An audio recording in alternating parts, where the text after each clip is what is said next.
Ìyàwó gómìnà àná ní ìpínlẹ̀ Kaduna Malam Nasir El-Rufai ìyẹn Aisha El-Rufai máa ti ránṣẹ́ ìkìlọ̀ sí ààrẹ Bọ́lá Ahmed Tinubu pẹ̀lú èdè Haúsá. Bẹ́ẹ̀ ni obìnrin náà ó jẹ́ kí ààrẹ Bọ́lá Ahmed Tinubu kó mọ̀ wípé kó lọ rántí ọjọ́ àti sùn, kó sì lọ rántí ọjọ́ tí agbára tí yóò tán lọ́wọ́ ẹ̀ pẹ̀lú bó ṣe ní ó ń ṣe ọkọ òun ní ìṣekúṣe ní inú àtìmọ́lé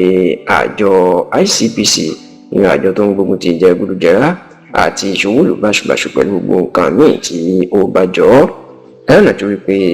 odidi ọdún 8 gbáko ní Malam Nasir El-Rufai ló fi ṣe gómìnà ìpínlẹ̀ Kaduna lẹ́yìn tó ṣe mínísítà fọ́rọ̀ ìlú Àbújá tẹ́lẹ̀ ní àsìkò ìjọba olóyè Olúṣẹ́gun Ọbásanjọ́, tó sì jẹ́ wípé níṣe ní El-Rufai ló ṣẹ̀ṣẹ̀ gbé ìjọba sílẹ̀ gẹ́gẹ́ bí gómìnà ìpínlẹ̀ Kaduna fọ́dún 8 lọ́dún 2023. ní báyìí níṣe ní El-Rufai máa ti wọ wàhálà ìjọba, bó tilẹ̀ jẹ́ pé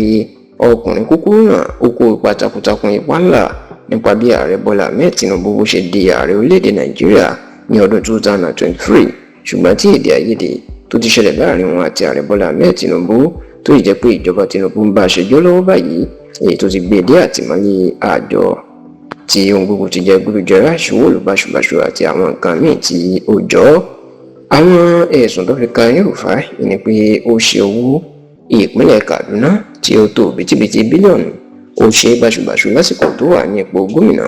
Bẹ́ẹ̀ náà ni wọ́n tún fi ẹ̀sùn míì kan wípé ó lọ wá ọ̀nà bí ó ṣe lọ rí ìpè orí fóònù olùdámọ̀ràn lórí ètò ààbò fún ìjọba Nàìjíríà National Security Adviser Malam Nuhu Ribadu. ó lọ wá ọ̀nà bí gbogbo ọ̀rọ̀ tí ìyẹn ń bá àwọn èèyàn sọ lórí fóònù bí ó ṣe gba ọ̀rọ̀ náà sọ́wọ́ tí ó wá ń gbọ́ ọ̀rọ̀ ọ̀hún, èyí tó jẹ́ ẹ̀ṣẹ̀ ńlá lábẹ́ òfin. láti inú oṣù kejì wá rèé ìní Malam Nasir El-Rufai ló ti wà látìmọ́lé àwọn àjọ ICPC